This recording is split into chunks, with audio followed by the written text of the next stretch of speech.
성부와 성자와 성령의 이름으로 아멘. 하느님 아버지 뜻 안에서 예수님과 어머니 하늘 되신 성심 안에 용해되어 기도드립니다.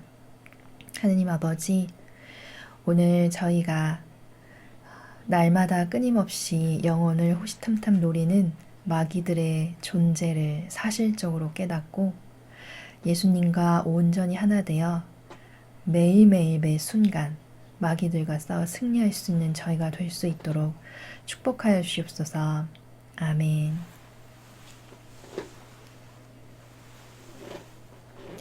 안녕하십니까. 하느님의 뜻 선교수도의 스폴리기타스 수녀입니다. 천상의 책 제1권 15장입니다.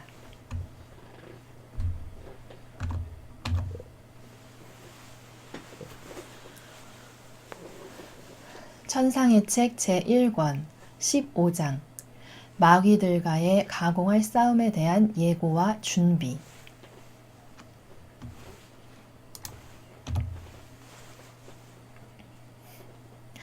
예수님께서 주님 모습을 보이시고 말씀도 주시면서 갈수록 더 깊이 나와 친교를 나누시던 무렵에 내가 분명히 깨닫게 된 점이 있었으니 그것은 그분께서 내게 오셔서 특별한 모양으로 말씀하실 때마다 그 목적은 오직 내 영혼을 준비시켜 새롭고 무거운 십자가들을 지게 하시는 데 있다는 것이었다.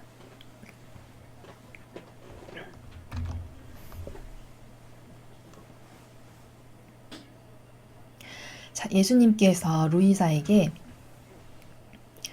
오실 때마다 목적이 있으셨는데 바로 그것은 루이사의 영혼을 준비시켜서 새롭고 무거운 십자가들을 지게 하시는 데 있다라고 말하고 있습니다. 자, 무거운 십자가들을 지고 난 다음에는 큰 은총을 주시겠죠. 그렇다면 큰 은총이 있는 곳에는 항상 마귀가 들끓게 마련입니다. 왜냐하면 그 은총을 가로막아야 하니까요. 그래서 성경에도 보면 시체가 있는 곳에 독수리가 있다라는 말씀이 나오는데 바로 이 십자가를 훌륭하게 잘 지고 나면 아버지께서는 은총을 주실 것이고 그렇다면 마귀는 그 은총을 얻지 못하기 위해서 영혼을 공격할 것입니다. 그래서 예수님께서는 앞으로 루이사에게 더 많은 십자가를 거치고 점점 더 성화되면서 많은 은총을 주실 텐데 분명히 그럴 때마다 마귀들이 공격해 올 테니까 그 마귀들과의 싸움을 대비시켜 주시기 위해서 이 마귀들과의 이 싸움에 대한 예고와 준비를 오늘 시켜주시러 오셨다는 것입니다. 자, 그러면 우리가 깨달을 수 있는 게 항상 마귀는 영혼의 주변을 호시탐탐 노리고 있구나.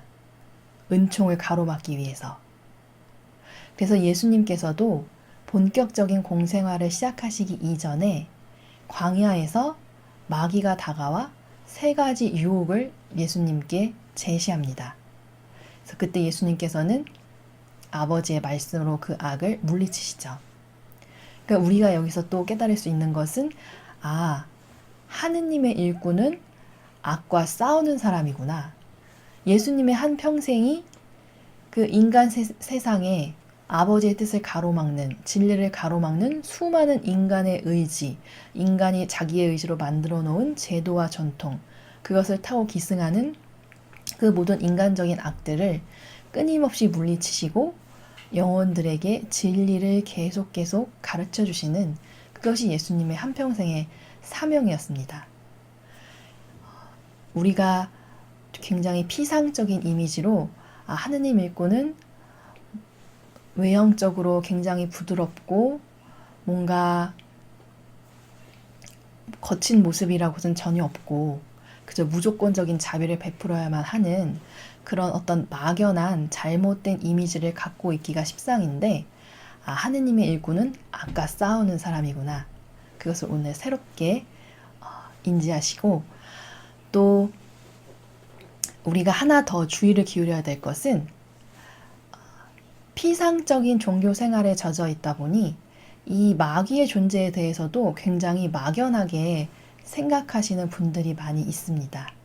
그러나 이 마귀라는 존재는 사실적이라는 것이죠. 우리가 그냥 뭐 천사와 마귀가 있다, 천사와 악마가 있다 이렇게 생각하고 그냥 넘어가는 것이 아니라 항상 아버지께서 영혼들에게 베풀어 주시는 은총을 가로막기 위해서 호시탐탐 마귀가 노리고 있다는 것입니다. 영혼 주변에서. 그리고 특히 무엇을 파고드는가? 각각의 영혼이 갖고 있는 인간적인 약점. 그것이 바로 마귀의 통로가 된다는 것입니다. 자, 그러면 우리가 이 마귀를 잘 분별을 해야지만 이 마귀의 공격에 맞서서 싸워서 승리하고 그들의 그 교묘한 계략에 넘어가지 않을 텐데, 우리가 또 마귀에 대해서 갖고 있는 막연한 이미지가 마치 누가 봐도 눈에 띌 만한 굉장히 어떤 흉측하고 괴상한 모습에 또 공격적이고 그러한 모습을 띠고 있을 거라고 생각하기 쉬운데 전혀 그렇지 않다는 것입니다. 창세기에 카인과 아벨이 등장하는 그 부분을 보시면 거기 카인이 하느님께서 아벨의 제물만 받으시고 카인의 제물은 받지 않으시니까 화를 내는 장면이 등장합니다. 그때 아버지께서 카인에게 뭐라고 말씀하시냐면 악이 너의 문 앞에 엎드리고 있다라는 표현으로 말씀을 하십니다. 자, 이것은 우리가 보는 성경책 말고 킹 제임스 성경이라는 비교적 원문을 가장 잘 옮겼다고 학계에서 인정되는 그러한 성경인데, 그 성경의 본문을 살펴보면 악이 문 앞에 웅크리고 있다라고, 문 앞에 엎드리고 있다라고 나옵니다. 여러분, 엎드리고 있다라고 하는 것은 굉장히 우리가 그 모습을 친근하게 여기고 어떤 반감이나 거부감을 느끼지 않는 모습이죠. 예를 들면 애완견 같은, 애완견이나 여러분이 좋아하는 작은 동물들 같은 것을 생각해 보시면 귀여운 강아지가 이렇게 몸을 웅크리고 발밑에 엎드리고 있으면 무방비적으로 그 강아지를 쓰다듬어주고 아주 친근하고 쉽게 다가가고 그렇게 느끼게 되죠. 악이 바로 그러한 모습을 띠고 항상 우리 주변에 엎드리고 있다는 것입니다. 그러니까 사람들이 그것을 악이라고 쉽게 분별하지 못하고 너무나 자연스럽고 무의식적으로 그 악을 가져다 쓰거나 쉽게 넘어간다는 것이죠. 그러니까 악이 어떤 모습으로 오는지를 우리는 오늘 이 장에서 올바른 관점을 가져야 하겠습니다. 2번 단락입니다. 실제로 그분께서는 우선 주님 은총의 작용으로 영혼을 그분께로 끌어당기셔서 그로 하여금 사랑으로 결합되어 있음을 실감하게 하신다. 그런 다음 그렇게 영혼을 끌어당기신 까닭이 무엇인지를 가르쳐 주신다. 그러면 영혼은 그분께 감히 맞설 엄두도 내지 못하게 된다.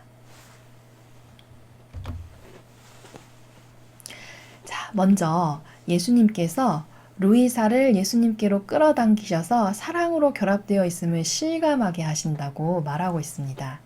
자, 이것은 무엇일까요? 루이사가 지금 이제 거쳐가는 과정은 지금은 이제 시작 완전히 초기 단계인데, 루이사의 사명은 무엇이죠?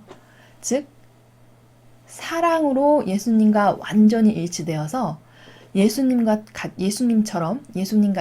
똑같은 그러한 산 제물로 희생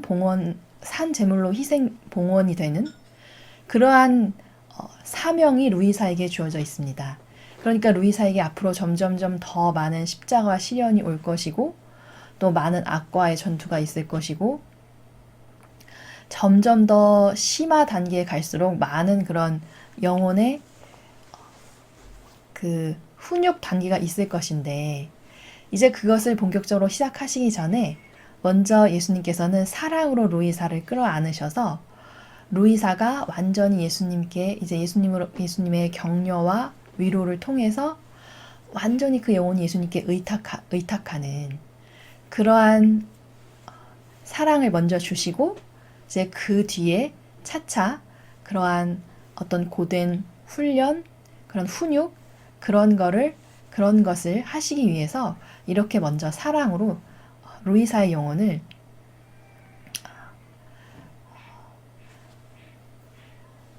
이끌어 주시는 것입니다. 3번입니다. 확실히 어느 날 영성체 후에 나는 그분께서 사랑의 황금끈으로 나를 더욱 친밀히 주님께로 끌어당기시는 것을 느꼈고 사랑에 관한 질문을 잇따라 퍼부으시는 것을 느꼈다. 자, 사랑으로 루이사가 이제 예수님과 하나 되는 단계에 들어가야 되니까 사실적으로 루이사가 그 예수님의 그 감미로운 그리고 진실된 그 사랑을 더 사실적으로 느끼게 하시면서 이제 루이사의 그 반향을 이제 질문을 통해 보시는 것입니다. 4번입니다. 너는 정말 나를 사랑하느냐? 내가 원하는 것은 무엇이든지 하겠다는 마음의 준비가 되어 있느냐? 자, 사랑한다는 것은 완전히 하나 되는 것이죠. 그러니까 너 정말 나를 사랑하느냐? 이것은 너 정말 나랑 하나 되겠느냐? 이걸 물어보시는 것입니다. 설사 너의 목숨을 바쳐야 한다고 하더라도 나에 대한 사랑으로 그 희생을 기쁘게 받아들이겠느냐? 그러니까 우리가 보통 또 오해로 가지고 있는 것이 사랑으로 하나 된다 그러면 마치 좋을 때만 좋은 것만 있을 것이라는 그러한 인간적인 착각을 많이 갖고 있습니다. 그러나 나의 전부로서 완전히 하나 된다는 것은 좋을 때나 나쁠 때나 어떤 상황이나 다양한 어떤 경우에도 불구하고 항상 늘 항구히 완전히 일치되어 있는 그러한 상태를 말하는 것이죠. 더군다나 루이사는 예수님께 산 제물로서 바쳐져야 되는 그러한 사명을 갖고 있는 사람이기 때문에 이렇게 완전히 더 나랑 어떤 상황에도 불구하고 하나 될 수 있겠느냐라고 묻고 계시는 것입니다. 또 계속해서 네가 내 원대로 모든 것을 다하겠다는 마음이 되어 있으면 나도 너를 위해서 너의 원대로 모든 것을 다하겠다. 자, 정말 예수님은 멋지십니다.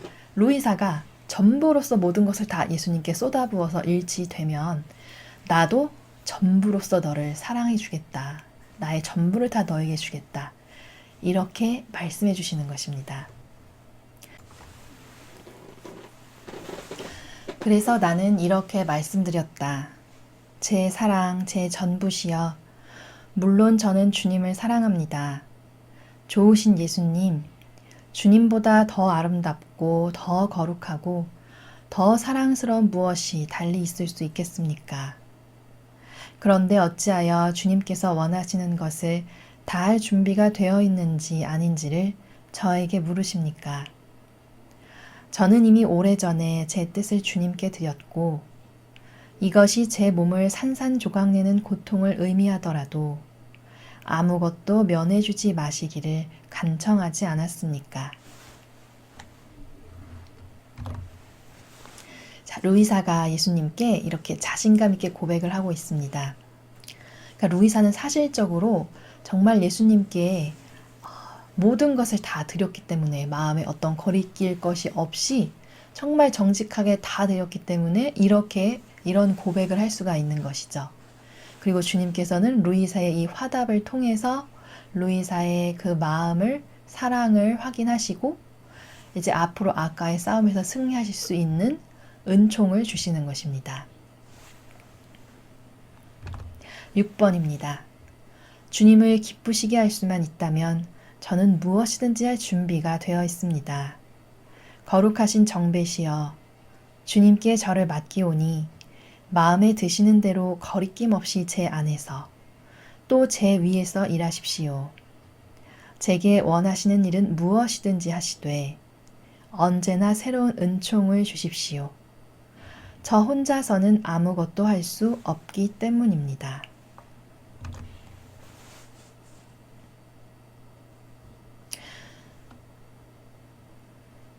혼자서는 루이사가 어떤 것도 할 수 없기 때문에, 그러니까 이런 십자가를 주실 때, 그리고 마귀와의 전투에 임할 때 그것을 극복할 수 있는, 승리할 수 있는 그러한 은총으로 함께 해주시기를 루이사가 간청하고 있습니다.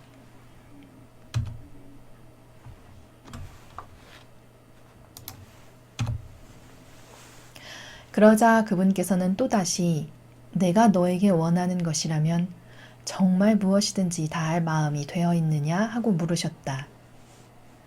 나는 이 거듭되는 질문에 압도되어 어찌할 바를 몰랐으며 나 자신이 얼마나 아무것도 아닌 존재인지를 절감했다. 그렇지만 그분께 의탁하면서 확신을 가지고 말씀드렸다.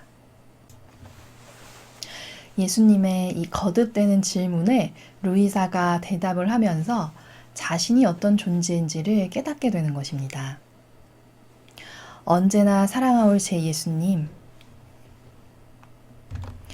허무한 본성으로 말미암아 저는 동요와 떨림을 느낍니다. 하오나 저를 믿지 않고 온 마음으로 주님을 신뢰하기에 어떤 방해나 어려움이건 민첩하게 대처하여 극복할 수 있는 영적인 힘을 느낍니다. 자, 루이사의 정직한 반향이죠. 이제 앞으로 닥쳐올 고통을 생각하니까 인간적으로는 이제 동요와 떨림을 느끼는 것입니다. 그러나 저를 믿지 않고 예수님을 신뢰하기 때문에 영적인 힘을 느낍니다 라고 말하고 있는데, 이 영적인 힘이라는 것은 예수님께서 루이사와 함께 해주시니까 자신감을 갖게 되는 것입니다.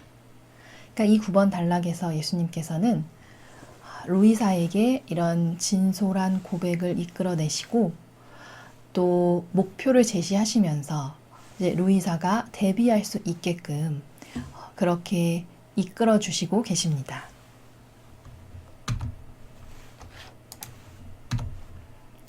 10번입니다. 예수님께서는 다음과 같이 말씀하셨다. 그렇다면 좋다. 네 영혼을 깨끗이 정화하여 내 사랑을 방해할 수 있는 지극히 작은 결점까지도 없애주겠다. 또 나에 대한 충실성을 시험에 붙임으로써 너를 온전히 나의 것으로 삼고 네가 내게 말한 모든 것이 사실이 되도록 하겠다. 그러므로 그 시험은 매우 격렬한 투쟁이 될 것이다. 예수님께서 루이사의 영혼을 지극히 작은 결점까지도 없애주시겠다고 말씀하십니다. 자, 이것은 루이사가 예수님과 함께 하나 되어야 하니까 당연히 그 영혼 안에 어떤 아주 작은 누룩 같은 그러한 티까지도 일체의 어떤 그런 죄악은 다 없어야 되겠죠. 그래야지만 선이신 예수님과 일치할 수 있으니까요. 그러니까 예수님께서 루이사의 영혼을 이렇게 깨끗이 해주실 것이고, 또 루이사의 충실성을 시험에 붙이셔서 네가 말한 것이 사실이 되도록 하겠다 하고 말씀하고 계십니다. 자, 시험에 붙이시는 것은 우리가 말로는 늘 누구에게나 사랑한다라고 말하고 일치한다고 말하기는 쉽지만 그것을 사실적으로 수행해서 열매를 맺는 것이 중요하죠. 그러니까 예수님께서 루이사를 시험해 보시고 정말로 그 루이사의 사랑이, 그 예수님과의 일치가 진실인 것인지를, 그거를 사실로 입증해 보신다는 것입니다.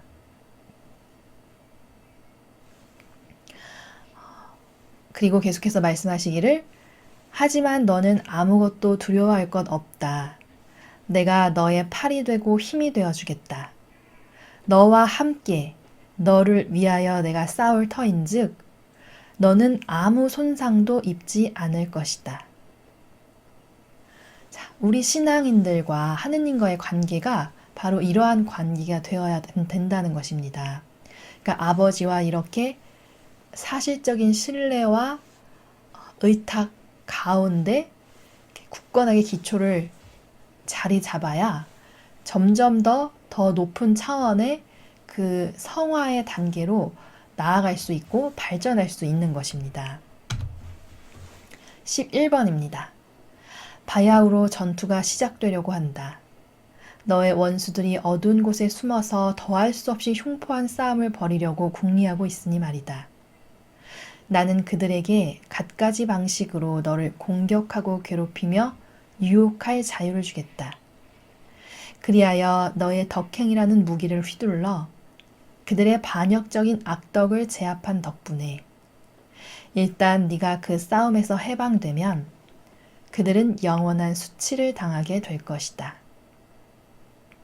자, 여기 예수님께서 악을 이제 허락하시는 것이죠. 그래서 이 루이사의 시험을 위해서 악이 루이사에게 공격을 가하게끔 주님께서 허락을 하신 것입니다. 그럼 당연히 악은 인간의 약점을 타고 공격을 하겠죠.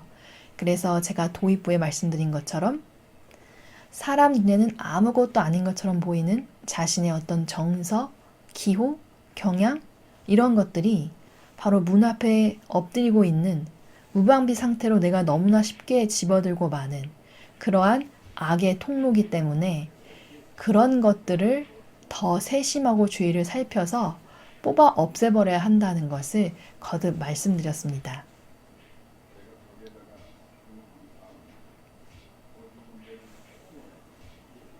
12번입니다. 그때 너는 더욱 큰 덕행을 소유하게 될 것이고 전투에 이긴 왕과도 같이 승리의 왕관과 훈장과 공운으로 장식된 채 많은 재물을 가지고 영광스럽게 돌아올 것이다. 이와 같이 새로운 공로로 꾸며지고 부요해진 너의 영혼은 내게서 새로운 선물들을 받을 뿐만 아니라 바로 나 자신도 받게 될 것이다. 그러니 용기를 내어라. 자, 이렇게 아까의 전투에서 루이사가 이제 신적 덕행으로 예수님과 완전히 일치되어서 승리를 하게 되면 이렇게 많은 왕관, 훈장, 공은, 재물 이런 많은 것들을 주신대요, 예수님께서. 이게 바로 무엇이냐면 우리가 성모 호칭 기도를 드릴 때 성모님께서 가지고 계시는 많은 호칭들이 있습니다. 사도들의 모후, 바다의 별, 샛별, 또 병자들의 위로, 죄인들의 피신처 등등등의 정말 헤아릴 수 없는 많은 성모님의 호칭들이 있는데 이 성모님이 가지고 계시는 각각의 은총, 그 덕행에 딸린 그 은총의 타이틀들이죠. 그러니까 루이사가 이 악과 싸워서 승리하게 되면 이런 많은 타이틀을, 영광의 타이틀을 예수님께서 주신다는 것입니다. 게다가 예수님 자신도 받게 될 것이다 라고 말씀하고 계시는데 이것은 바로 루이사와 예수님의 하나 된 그 사랑의 승리이기 때문입니다. 13번입니다. 나는 네가 마귀들과의 싸움에서 승리를 거두고 돌아온 직후에 너의 안에 견실하고 영구적인 나의 거처를 세워 너와 내가 항상 일치를 이루게 하겠다. 마귀들은 밤낮으로 내게 휴식을 주지 않을 터이니 내가 너를 아주 괴로운 시험에 붙여 피비린내 나는 맹렬한 전투에 임하게 하고 있음이 사실이지만 그렇더라도 너는 그 싸움 전체에 걸쳐서 항상 나의 이 당부를 명심하여라. 자, 어떤 당부이신지 계속해서 보겠습니다.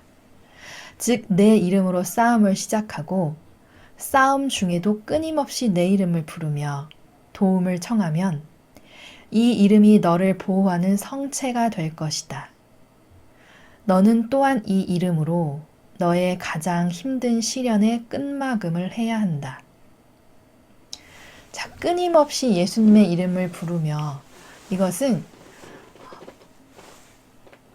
완전히 예수님께 의탁해 있는 그러한 것을 말씀하시는 것이죠.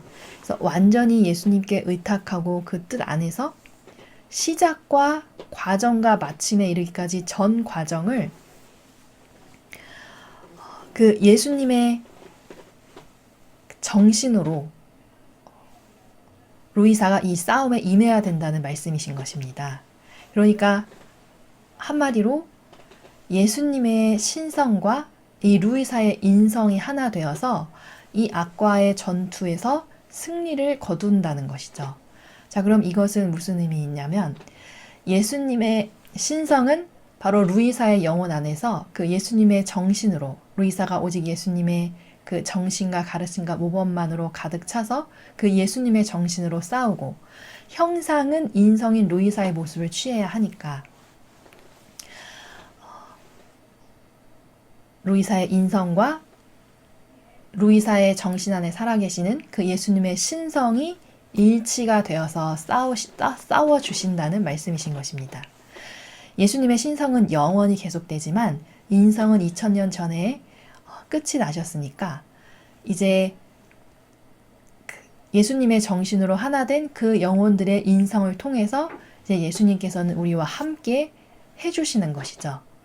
그러니까 루이사처럼 루이사와 같은 이러한 태도와 사랑으로 예수님과 일치되는 그 모든 영혼들마다 다 그 영혼들이 바로 또 하나의 루이사와 같은 예수님과 일치된 영혼들이 되어서, 비록 예수님의 인성은 2000년 전에 돌아가셨지만 지금 이 시대에도 그리고 미래에도 영원히 각각의 영혼들 안에 인성 안에서 계속해서 일하시고 계시다는 것입니다. 15번입니다. 이는 너를 나와 완전히 닮게 하려는 내 뜻 안에서 네가 승리를 확신하며 시작하여 계속 싸우다가 끝마쳐야 할 시련이다. 자, 예수님과 완전히 닮게 한다. 이것은 곧 예수님께서 우리 인성 안에서 계속해서 살아가신다는 말씀입니다. 이루 형언할 수 없는 큰 어려움을 겪지 않고서는 나를 닮을 방법이 달리 없기 때문이지만 이 어려움을 치르고 나면 큰 상급을 받게 될 것이다. 자, 큰 어려움을 겪지 않고서는 닮을 방법이 달리 없으시대요. 자, 우리가 막연히 어떠한 것을 그저 생각으로 그리고 겉에서만 바라보는 것과 사실적으로 그 현장에 뛰어들어서 직접적으로 체험하고 맞부딪히는 것과는 아주 큰 차이가 있죠. 그러니까 사실적으로 이러한 악과의 싸움, 어떤 고통과 십자가를 전투를 치러보고 경험해보지 않고서는 그것을 사실적이고 효과적으로 맞서 싸우는 어떤 태도라던가 예수님처럼 어떻게 예수님의 정신으로 싸우는 그러한 사실적인 경험을 통해서만 이러한 것을 깨달을 수 있기 때문입니다. 16번입니다. 나는 마귀들과 흉포한 전쟁을 해야 한다는 예수님의 예고를 듣고 얼마나 당황하고 겁을 집어먹었는지 모른다. 마치 혈관 속에서 피가 얼어붙고 머리카락이 죄다 곤두서는 느낌이었다. 상상 속의 시커먼 귀신들이 금방이라도 나를 산채로 잡아먹을 듯 우글거렸으니 이미 그 지옥 영들에게 완전히 포위된 기분이었다. 그래서 나는 온통 고통과 슬픔에 잠긴 채 예수님을 향하여 이렇게 말씀드렸다. 이제 예수님께서 이 악을 허락하시니까 이제 루이사가 영적으로 이 악들이, 마귀들이 엄습해 오는 것을 루이사의 영혼이 느끼고 있는 것입니다. 17번입니다. 주님, 저에게 자비를 베푸소서. 부디 이처럼 영적으로 짓눌려 있는 저를 홀로 버려두지 마십시오. 그러니까 지금 이미 루이사가 사실적으로 비참한 처지에 처하게 된 것이죠. 마귀들이 얼마나 사납게 분통을 터뜨리며 제게로 오고 있는지 잘 아시지 않습니까? 그들은 분명히 저의 뼛가루 한 줌도 남기지 않을 것입니다. 주님께서 저를 떠나시면 제가 어떻게 그들을 대항하겠습니까? 주님께서 잘 아시다시피 선을 행하는 것으로 말하자면 저는 참으로 게으르고 항구심이 없습니다. 좋으신 예수님, 저는 너무나 악한 인간인지라 주님과 함께 있지 않으면 악을 저지르는 것 외에는 아무것도 할 줄 모릅니다. 그러니 저에게 새로운 은총을 많이 주셔서 적어도 또다시 주님을 모욕하는 일만은 없게 해주십시오. 자, 게으르고 항구심이 없습니다. 루이사가 이렇게 고백하고 있습니다. 그러니까 예수님께서 이 항구심을 길러주시기 위해서 이 악과의 전투를 허락하시는 것이죠. 그리고 또 루이사의 이 말을 잘 살펴보면 얼핏 봐서는 굉장히 겸손하고 정직한 그러한 루이사의 그 반향으로 보입니다. 그런데 우리가 기억해야 할 것은 루이사가 보이는 이 모든 반향이 다 옳은 것은 아니라는 것입니다. 자, 예수님을 만나기 이전에 루이사를 선택하셔서 이제 이 총 36권의 마지막에 이르기까지 루이사의 인간적인 것을 하나하나 뽑아내시고 예수님과 점점점 더 완벽한 일치상태로 나아가게 하셔서 이 산 제물의 신분을 만드시는 과정이 이 천상의 책의 전체의 과정인데, 그러니까 우리는 루이사의 부족한 반향들을 통해서 우리가 이 하느님 뜻과 일치하고 이 하느님 뜻 영성을 배워나가는 것입니다. 그 28번의 이 루이사의 반향은 자기의 힘으로 무엇을 적극적으로 하고자 하는 것이 전혀 없습니다. 그저 자기 희생은 없고 그냥 예수님께서 주셔서 예수님께만 의지하는 그러한 반향인 것이죠. 그렇지만 사랑은 다 자기 희생이죠. 사랑은 희생을 항상 동반하는 것입니다. 자, 다음 단락을 보겠습니다. 제 영혼을 가장 괴롭히는 고통이 무엇인지 아시지 않습니까? 그렇습니다. 주님께서 저 홀로 이 흉악한 시련 중에 있게 하신다면 그 생각만 해도 기절할 정도로 무섭습니다. 주님께서 저를 떠나신다면 대체 누가 저에게 이 예고된 전투에서 과감히 헤쳐나갈 용기를 주겠습니까? 제가 누구를 향해 간청하며 누구를 통하여 원수를 묻지를 실제적인 가르침을 얻겠습니까? 루이사의 영혼이 지금 굉장히 평화 가운데 있지 못하고 먼저 겁을 집어먹고 전전긍긍하고 있습니다. 근데 사실 이 상황에서는 루이사가 보여야 할 반향은 그 예수님께 대한 신뢰 가운데 그 평화 가운데 머무르면서 본인이 할 수 있는 노력을 최선을 다하고 그러면서 동시에 예수님의 도우심을 청하는 그러한 태도가 올바른 반향이라고 할 수 있겠죠. 20번입니다. 어쨌든 지금도 저는 주님의 거룩하신 뜻을 찬미합니다.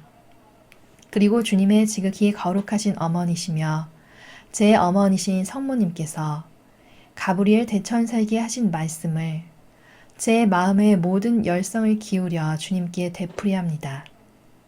이 몸은 주님의 종입니다. 지금 말씀대로 영원한 생명을 주시는 그 말씀대로 저에게 이루어지기를 빕니다.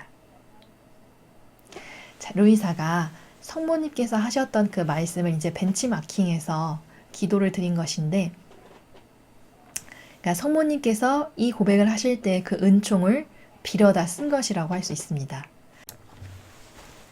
구약에 보면 이스라엘 백성들이 기도를 할 때 아브라함의 하느님, 이삭의 하느님, 야곱의 하느님 이런 선조들의 호칭을 넣어서 기도를 많이 올리곤 하는데, 이것이 바로 그런 선조들 때에 주셨던 그 은총을 저희에게도 주십시오, 이런 의미로 그렇게 기도를 하는 것을 우리가 성경에서 발견할 수 있습니다. 21번입니다. 그러자 예수님께서는 이렇게 말씀을 이으셨다. 자, 예수님께서 루이사가 이렇게 허둥지둥 당황하고 겁에 질려 하니까, 그러니까 루이사가 취해야 될 올바른 태도, 반향이 무엇인지를 지금부터 말씀해 주십니다. 그렇게 너무 당황해서는 안 된다. 자, 이미 예수님께서 루이사에게 이 훈련을, 이 마귀들과의 전투를 예고하실 때 앞에 단락에서 너는 항상 내 뜻 안에 있으면서 승리의 확신을 가지고 전투에 임해야 된다. 이렇게 미리 다 말씀을 해주셨죠. 그런데 이제 루이사가 너무 당황한 나머지 그 본인이 있어야 될 그 자세를 까먹고 이렇게 예수님 앞에서 당황을 하고 있기 때문에 이렇게 말씀해 주십니다. 나는 마귀들이 내 힘을 능가할 정도로 유혹하게 하지는 않는다는 것을 알아두어라. 자, 그러니까 여기서 예수님께서는, 아버지께서는 우리가 지고 갈 만큼의 고통만 허락하시는구나 라는 것을 발견할 수 있습니다. 네가 또 알아둬야 할 점은 내가 영혼들로 하여금 마귀들과 싸우게 하는 것은 결코 영혼들을 멸망시키려는 것이 아니라는 점이다. 그렇죠. 아버지 뜻 안에서는 결코 영혼이 절대로 잘못되는 것이 없다는 것입니다. 오히려 영혼들의 성장과 성화를 위해서 이런 것을 허락하시는 것이죠. 사실 나는 먼저 영혼들의 힘을 재어보고 효과적인 은총을 베풀어 준 뒤라야 그 맹렬한 싸움 속에 들어가게 한다. 자, 예수님의 이 말씀을 듣고 보니 이 사탄 마귀와의 전투를 그렇게 두려워할 필요는 없구나. 자신감을 갖고 임하면 되겠구나 라는 것을 발견할 수 있습니다. 22번입니다. 어떤 영혼이 그 싸움에서 지고 만다면 그것은 내 은총이 부족하기 때문이 아니라 그 영혼이 끊임없는 기도로 나와 일치해 있기를 원하지 않았기 때문이다. 자, 앞에 단락까지 읽고 보면 그런데 왜 번번이 나는 질까? 왜 사람들은 그 악과의 싸움에서 패배하고 마는 것일까? 라는 생각을 하셨을 텐데 바로 예수님께서 이 다음 단락에서 답변해 주십니다. 영혼이 지는 것은, 악에 지는 것은 절대로 은총이 부족하기 때문이 아니고 끊임없는 기도로 나와 일치해 있기를 원하지 않았기 때문이다. 자, 그러니까 기도를 할 때 왜 내 기도는 안 들어주시지? 이런 푸념을 할 때도 굉장히 사람들은 많은데 그것이 절대로 아버지께 은총이 부족해서 그런 것이 아니라는 것을 우리가 여기서 발견할 수 있습니다. 영혼들이 끊임없는 기도, 그러니까 끊임없는 아버지께 대한 어떤 사실적인 의탁, 그런 굳건한 믿음, 그런 가운데에서 노력하는 것이 아니기 때문이다. 그렇게 일치해 있지 않기 때문이다 라고 말씀해 주십니다. 나와의 일치를 소홀히 할 뿐더러 상황이 어렵거나 그렇게 되면은 하느님께 매달리는 것이 아니라 그것을 하느님께 매달리는 것은 까맣게 잊어버리고 다른 인간적인 방법을 찾기에 급급하죠. 홀로 나만이 사람들의 마음을 충만하게 채워줄 수 있다는 사실을 생각하지 않은 채 다른 사람들 사이를 돌아다니면서 그가 잃어버린 내 사랑에 대한 감수성을 애걸하거나, 이것은 더 어렵고 마음이 고통 가운데 있을 때 아버지 뜻 안에 들어가서 고요히 예수님과 일치하려고 애쓰는 것이 아니라 주변의 인간적인 위로를 찾으러 돌아다닌다는 것입니다. 또 혹은 자기 자신의 판단에 따라 순종이라는 안전한 길에서 벗어나 헤매면서 교만하게도 영혼들을 내게로 인도하는 나의 판단보다는 그 자신의 판단이 훨씬 더 정확하고 균형 잡힌 것이라고 믿었기 때문이다. 자, 하느님의 판단과 인간의 판단 중에 어떤 것이 완벽할까요? 당연히 하느님의 판단, 하느님의 기준이 완벽하겠죠. 그리고 그것에 순종한다면 당연히 악과의 싸움에서 지는 일도 없을 것이고 우리의 고통과 십자가를 더 쉽게 잘 지고 갈 수 있을 것입니다. 그런데 사실적으로 이런 상황에 맞닥뜨리게 되면은 사람들은 어떻게 반응하는가? 하느님께 의지하기보다는 아버지께서 가르쳐 주신 진리를 따르기보다는 인간적인 내가 옳다고 생각하는 것, 그것이 자기 선인데요. 자기 선, 자기 기준, 자기 판단을 따라간다는 것입니다. 그러니까 얼마나 완벽한 하느님의 것을 두고 인간의 내 것을, 그것도 완벽하지도 않고 그 인간적인 악에 찌들어 있는 내 기준을 따르니 얼마나 이것이 교만한 것입니까? 그런 고집센 영혼들이 싸움에 지는 것은 조금도 이상한 일이 아니지 않겠느냐. 고집이 세다는 것은 그런 자기 선, 자기 기준, 자기 판단을 버리지 않는 것이죠. 그러니까 당연히 악과 싸움하면 패배할 수밖에 없고, 그리고 그 자기의 인간적인 것들을 포기하지 않으니까 당연히 훈련의 시간도 길어질 수밖에 없겠죠. 그런 상황을 말씀해 주고 계십니다. 23번입니다. 그러므로 내가 무엇보다도 당부하는 것은 항구한 기도이다. 자, 항구한 기도. 항구한 기도라는 것은 항상 하느님 뜻 안에 머물면서 평화 가운데 아버지의 뜻 안에 머물러 있는 것, 주변의 어떤 상황에 휘둘리는 것이 아니라, 설사 네가 죽음의 고통을 겪는 일이 생긴다 하더라도 평소에 늘 바쳐온 기도들을 절대로 빠뜨려서는 안 된다. 그러니까 주변에 어떤 세상적이고 인간적인 그런 유혹의 창문을 다 닫아버리고 아버지 뜻 안에 고요히 평화 가운데 머물러 있어야 된다. 이것을 가르쳐 주시는 것입니다. 가팔은 낭떠러지로 다가가고 있음을 느끼는 때가 바로 한층 더 신뢰에 찬 기도를 바쳐야 할 때이다. 가팔은 낭떠러지로 다가가고 있다는 것은 이제 고통이나 그런 위협이 절정에 달하고 있다는 것이죠. 그렇게 느껴질 때가 더 확신에 찬 기도를 바쳐야 된대요. 신뢰에 찬 기도. 그러니까 우리가 기도를 하면서도 굉장히 피상적이고 막연하게 바치는 분들이 굉장히 많으십니다. 기도를 하면서도 과연 이거 들어주실까? 굉장히 막연한 가운데. 그러나 그런 것이 아니라 아주 사실적으로 아버지께 대한 전적인 신뢰와 믿음 가운데 기도하면 아버지께서 반드시 들어주신다. 내 어려움을 도와주신다. 나와 함께 싸워주신다.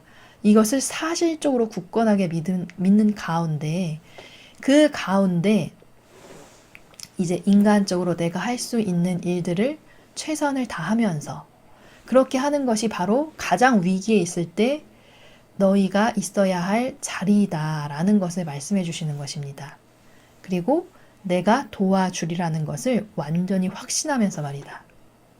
그러니까 얼마나 내 믿음이 사실적이고 구체적인가, 아버지를 정말 사실적으로 의탁하고 아버지 뜻에 일치하려는 것이 가장 첫 번째 나의 자세이고, 그러면서 동시에 내가 할 수 있는 노력을 하고 있는가.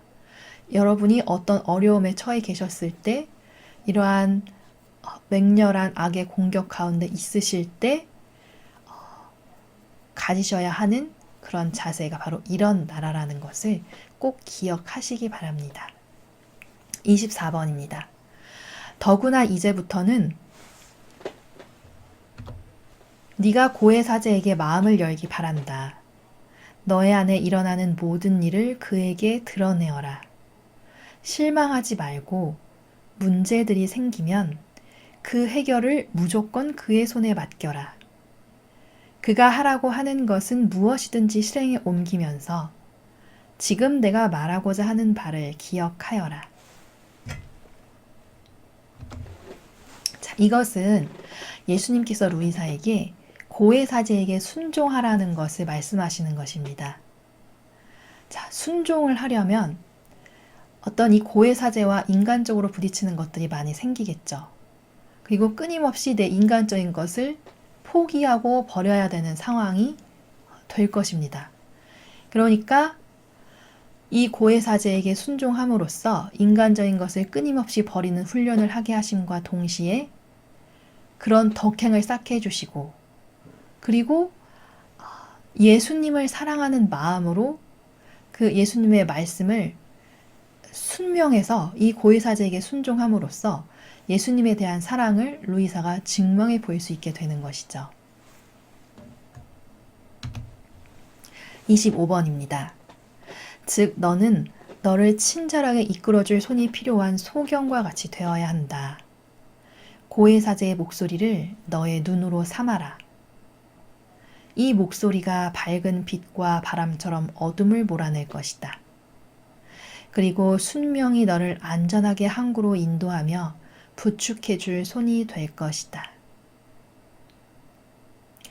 자, 순명이라는 것은 내 뜻을 다 버리는 것이죠. 아버지 뜻만을 따르고 완전히 일치하는 것. 그러니까 끊임없는 자기 배제를 하게 되는 것이죠. 또 여기에 소경과 같이 되어야 된다고 말씀하십니다. 자, 소경은 어떻죠? 한치 앞이 안 보이고 아무것도 볼 수 없기 때문에 이끌어주는 사람에게 전적으로 의탁합니다. 루이사의 영혼이 이렇게 전적으로 의탁되어 있는 소경처럼 하느님 뜻에 순종으로 이렇게 일치해라 라는 것을 예수님께서 말씀하십니다. 자, 이 신앙의 완성은 사랑인데 이 세상 가운데에서 살아가시면서도 사랑하는 사이에서, 즉 부부 사이나 또 사랑하는 연인 사이에서 이렇게 절대성과 유일성으로, 그러니까 절대성인 남성과 그 유일성인 여성이 하느님 뜻 안에서 서로 완전히 일치를 향해 나아가면서 점점 더 높은 사랑의 그 완성을 향해 간다면 그것이야말로 정말 참된 의미요 가치라고 할 수 있을 것입니다. 아버지의 속성은 전체가 사랑이기 때문인데요. 올바른 절대성을 가진 남성이 그에게 온전히 속하기를 바라는 그런 여인을 하느님 뜻 안에서 점점 더 하느님 뜻으로 이끌어갈 수 있는 그러한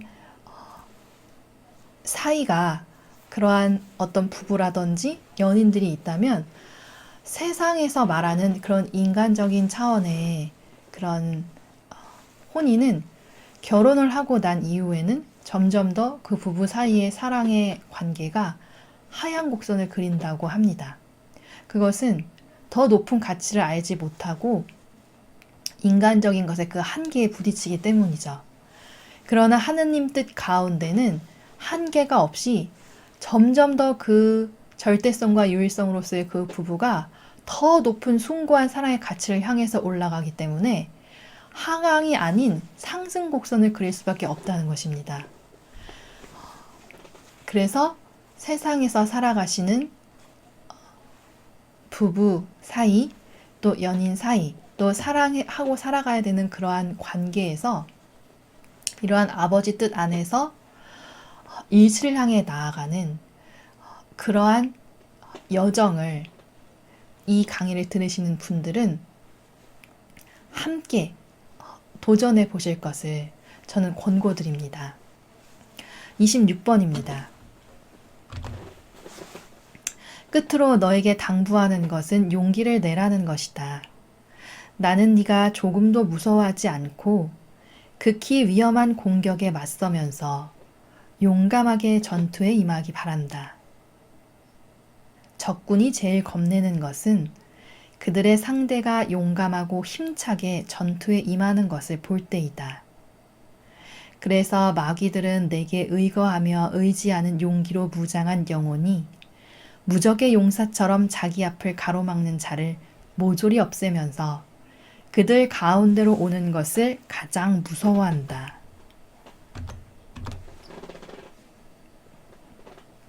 자, 예수님께서는 용감하고 담대하게 이 악과의 싸움에 임해라라고 가르쳐 주십니다. 이 악은 하느님께서 허락하실 때만 오는 것이기, 하느님께서 허락하시는 것만 악도 할 수 있기 때문에 성경의 욥기를 보면 하느님께서 악에게, 그 사탄에게 너는 여기까지만 해라라고 명령하시니까 그 이상의 것은 해하지 못하는 것을 우리가 볼 수 있습니다. 그러니까 악을 겁내는 것이 아니라 오히려 내게 의탁하면서 아주 담대하고 용감하게 나아가라 라고 가르쳐 주십니다. 그들은 너무나 겁이 나고 무서워서 달아나려고 해도 나의 뜻에 매여 있기 때문에 그러지도 못하는 것이다. 자, 하느님께서 허락하셔야지만 악도 공격을 할 수 있는 것이다 라고 방금 말씀드렸습니다. 그래서 마귀들은 최대의 고통을 겪으면서 가장 굴욕적인 항복을 하지 않을 수 없게 된다. 영혼이 하느님 뜻에 완전히 일치해가지고 이 마귀들의 공격에 넘어가지 않고 오히려 처부수니까 당연히 마귀들은 하느님 뜻에 매여 있으니 자기들 뜻대로 뭘 할 수도 없는 가운데 마귀들을 쳐부수는 그 영혼에게 굴복할 수밖에 없으니까 정말 굴욕적인 항복이라는 표현을 할 수밖에 없겠죠. 그러니 너는 과감하고 용맹한 사람이 되어라. 네가 내게 충실하면 점점 더 풍부한 은총과 새로운 힘을 주어 마귀들을 눌러 이기게 해주겠다. 자, 그러니까 우리도 과감하고 용맹하게 이 악과의 싸움에 임해야 되겠죠. 오늘 이제 이 천상의 책, 우리가 지금 하고 있는 천상의 책이 1권인데요. 이 1권은 예수님께서 이제 루이사가 하느님의 뜻과의 일치한 영혼이 되기 위해서 차근차근 가르쳐 주시는 그 내용들로 가득 차 있습니다. 그러니까 지금이 시작 단계이기 때문에 이 1권에 나오는 모든 이 장들의 내용은 앞으로 우리가 이 영적 도전의 길에서 아버지와 완전히 일치하기 위해서 우리가 지침으로 삼아야 되고 우리의 사고방식과 행동의 원칙으로 삼아야 될 것들을 예수님께서 다 가르쳐주고 계시는 것입니다. 그래서 1권에 나오는 내용은 하나하나를 내 신앙생활의 원칙으로 삼아서 그대로 그것이 완전히 내 영혼의 베이스가 되게 하는 기초 공사가 되게 하는 그러한 관점이 필요합니다. 오늘 이 마귀들과의 전투라는 내용을 예수님께서 말씀해 주셨는데 우리가 평소에 너무나 막연하고 피상적인 종교 생활을 하는 가운데에서는 이 마귀의 존재도 거의 의식하지 못하고 그들이 항상 호시탐탐 나의 아주 가장 작은 약점, 별것 아닌 것처럼 보이는 인간적인 기호, 경향, 정서 이런 것들을 타고 끊임없이 나를 공격하고 그리고 더군다나 내가 그것을 피하기 쉬운 모습이 아닌 너무나 친근하고 부드럽고 내가 덥석 물기 쉬운 그러한 모습으로 마귀는 다가온다는 것을 오늘 배웠습니다. 오늘 여러분이 이 오늘 배운 내용에 경각심을 가지시고 이후의 모든 상황에서는 이 악과의 싸움에서 항상 예수님과 완전히 일치하여 승리하시고 그럼으로써 여러분의 영혼이 더 빨리 예수님과 일치하고 더 성화된 영혼으로 나아가시기를 기도드리겠습니다. 이상으로 천상의 책 1권 15장을 마치겠습니다. 감사합니다.